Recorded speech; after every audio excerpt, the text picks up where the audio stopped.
Hey guys, Shot the Monkey here. So back again. This time we're getting you the Atago review that I promised a couple of days ago, and I'm going to quickly go through the pros and cons of the ship in regards to World of Warships. Give you a little idea about why I like it, and maybe things to watch out for if you were thinking about picking up the ship yourself, or maybe if you have it and you're curious how it performs. We're going to go through the Atago's pros first. The main thing we're going to cover is the fact that she has 10 main battery guns. Guns are quite large caliber with 203mm guns, and as custom for Japanese ships, she has very high HE shell damage and fire chance, which means that Alpha Strike with all 10 of these guns being able to fire and hitting the majority of shells on HE shells on any ship, especially battleships and especially cruisers and destroyers, means that you will do a lot of damage per broadside, per volley with these guns, especially with the HE shells. Another thing that she has going for her is she has very wide torpedo arcs on account of the fact that she has 4 launchers, 2 mounted facing forward and 2 mounted facing to the aft. And each launcher has 4 torpedoes. That means that if you can fire all torpedoes off one side, you're getting 8 torpedoes in the water at once. And each of these torpedoes has a very high damage and very high flood chance as well, which makes them especially devastating if you include the new captain skills post-captain rework, which we'll touch on a bit in a couple of minutes. Another thing that she's got going for her, she has access to the repair party consumable in a separate slot, which means that she is one of very few heavy cruisers in the game that can, especially premium heavy cruisers in the game, that can actually recover her health during battle. She also gets access to Hydro Defensive AA in a separate slot and a catapult fighter in its own slot as well, which means that you can run her as effectively as a kind of anti-torpedo cruiser, anti-destroyer hunter with the Hydro and with your own torpedoes and repair party, or if you know you're going to go into a division and someone in your team in that division at least wants to play a carrier, you can run defensive AA and have a catapult fighter, and you could be quite a nice anti-aircraft ship. Especially with the defensive AA being active, it's a very nice debuff to the accuracy of any incoming drops on either your own vessel or nearby friendly vessels within your AA range. And yeah, she's able to work well with a lot of tier 3 and tier 4 captain skills post captain skill rework. You can do quite a few builds with her due to the fact that she has large caliber main battery guns, torpedoes, and has quite a nice selection of consumables. This means that you can go for the usual build you used to see, which was of course priority target, adrenaline rush, concealment expert, and then your choice of whatever other skill you wanted. You can also go down the torpedo list now with the torpedo skills at tier 1, 2 and 3, and then whichever skill you want at tier 4. You can also sort of do a survivability build on her because you can get superintendent and survivability expert, and then you can reduce the cooldowns of your consumables or increase the duration time that they're active, especially with the repair party. That can be quite nice. Yeah. Or you can go down the build where you buff the AP and HE performance of her main battery guns with the captain skills as well. Talk a bit about the ship's comms. Speaking of AP performance, the AP performance on this ship is quite poor, having only mediocre damage and penetration, and you'll usually get the most effectiveness out of the AP shells when you are either given perfectly flat broadside or close enough to flat broadside. Against ships that are even slightly angled against you, you will find that the AP performance is unreliable at best, and you'll either get a lot of ricochets or a couple of pens and a couple of overpens and a couple of ricochets.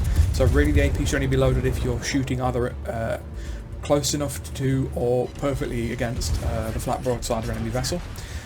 Also, another downside for the Atago is that her guns have a long reload and quite poor firing arcs, which means that if you want to fire all 5 turrets of the ship, you have to show quite a lot of broadside to fire them all. Combine this with only a mediocre turret traverse, and this can make getting all of the guns into action pretty difficult, especially against other ships with good AP performance, or even against battleships that are going to be able to punish your broadside. You also need to show your full broadside to fire all torpedoes from one side as well, so again, care must be taken if you intend to use all 8 torpedoes from one side of the ship. Although thankfully, as I said, because you have one launcher on either side that's forward facing, you can make quite aggressive plays using just those and the forward 3 turrets from the Atago. Unfortunately, alongside this weakness of showing broadside, she has very vulnerable citadel with easily overmatched extremities on that citadel, which means that if you do show broadside and you are caught out, especially with the large caliber AP shells, you will be taking a lot of damage. Only some of this can be mitigated by the repair party consumable you have on board. She is also quite susceptible to module damage if she takes a lot of HE fire. This will mainly come down to her main battery guns, her torpedoes and her rudder, so that's something to watch out for. With regards to her AA performance, it is not the worst, but it's not anything special. It's quite unremarkable, with really only being able to be buffed by the defensive AA consumable if you have that active. So that's a quick rundown, at least from my opinion, of the ship. Having said all that, do I still recommend it? Honestly, yes. I think especially with the cruiser, Captain Skill rework for cruisers, well, for all classes, but cruisers especially. Given the nature of this ship, you can take advantage of a lot of those. And even in the interesting meta we have now around the battles, with a lot of Jedi battleships going around, the fact you can get your concealment down with a full concealment build to 9.3 kilometers, and your torpedoes can head out to 10-kilometer maximum range. This ship can still be very devastating of an opponent to run into at 10-kilometer distance, or even up to her maximum in battery gun range, depending on what kind of situation you're in.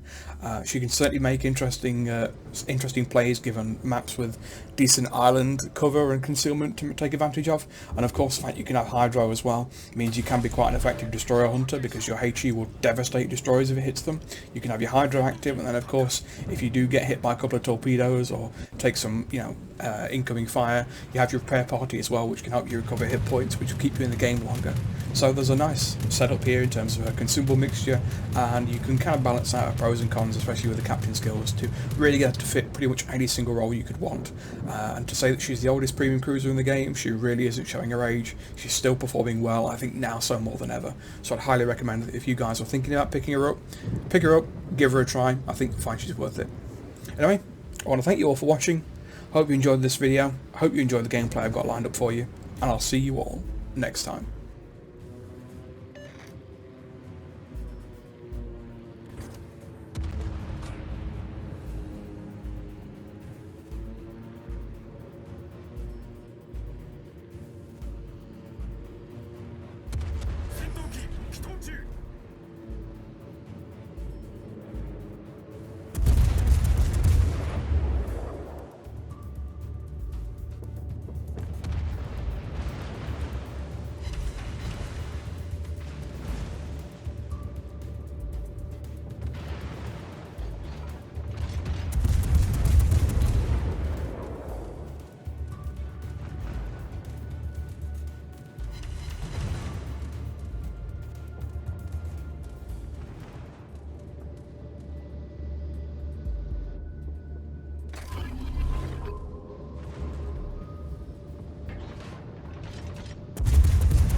敵巡洋艦撃沈しました。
した。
勝利は目前です。